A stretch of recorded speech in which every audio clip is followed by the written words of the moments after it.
think you touched a little bit on this a couple weeks ago, but you've got Baty, Acuña, Mauricio. Now, Mauricio still, I guess, hasn't resumed baseball. No, I do think he actually has had a really good week. So we're moving in the right direction there, but he has not resumed baseball activities. Those three, how do you see that fit? I don't know. It's a great. If all of them are healthy and playing well, it's a great conundrum to have. I look, having multiple young players who have the type of talent that those guys have, who can all play multiple positions.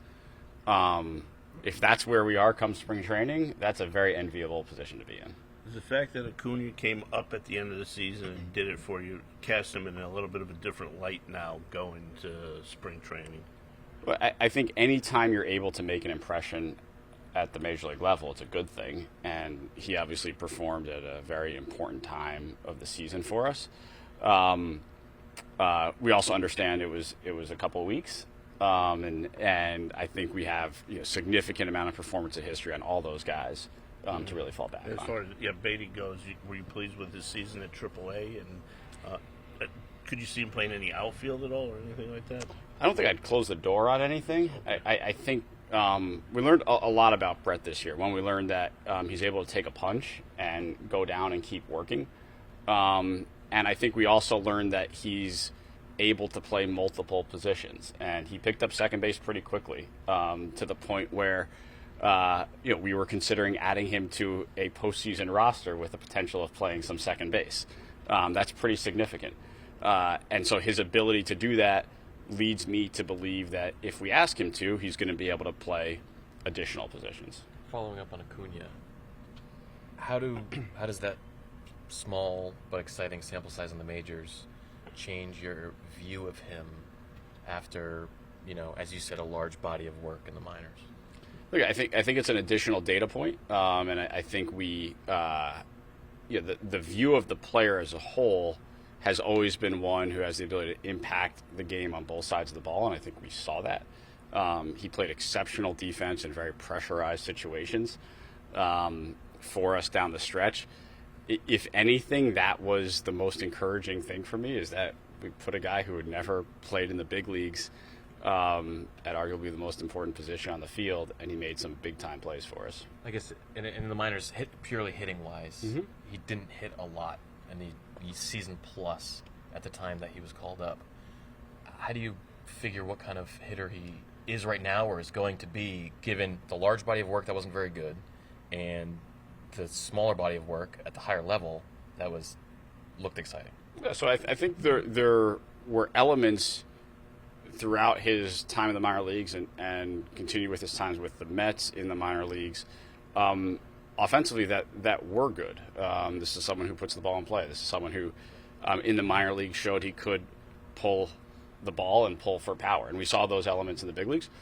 I think he got comfortable at the big league level, and to his credit, he didn't chase as much at the big league level, and that was a nice step forward for him. And if we can continue that progression and continue making that work, he'll make himself a better hitter. Dave, the way you're talking about those three players doesn't sound like they're going to impact your off-season planning on your pursuit of maybe other solutions for those positions, it sounds like, just because they seem a little further away as far as question marks. I don't know. All three of those players have played at the big league level, and all three of those players at various points have succeeded at the big league level. So the one thing I'll say is regardless of what off-season we're going to have, regardless of where we are from an organizational perspective, we have to allow young players to play. This is going to be true every single year for us. And, we were able to see that this year with Mark coming up and really establishing himself.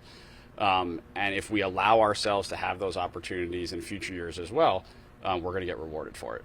What was Mauricio's good week? I saw you guys had him in New York, I think. Yeah, so he's just the progression of his rehab. The knee is making progress.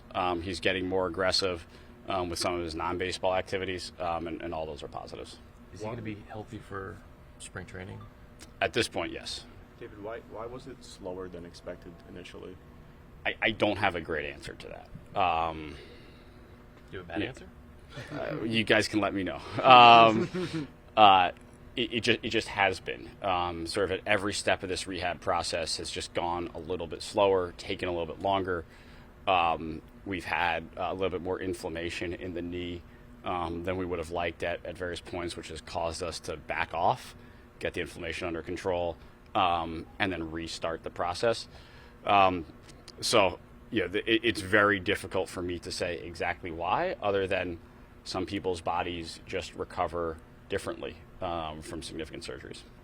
I know we're only one day in, but where would you say you are on the free agent pursuit? How many have you met on, who you're interested in, and what stage can you say you're at with any of them? I think the stages were one day in, maybe half a day in. And look, we've had conversations. We're going to continue to have conversations. Tough for me to say exactly where we are. You acquired Adamas with Milwaukee.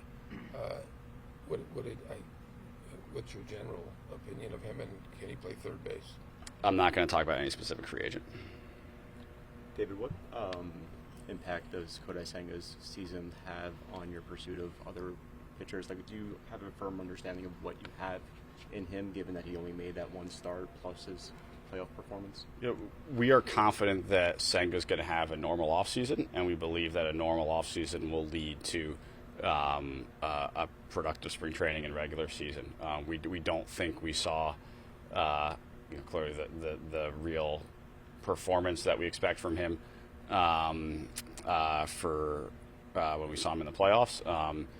And we saw a glimpse of that real performance in that start against the Braves earlier in the season. So we expect him to be back next year and to be himself.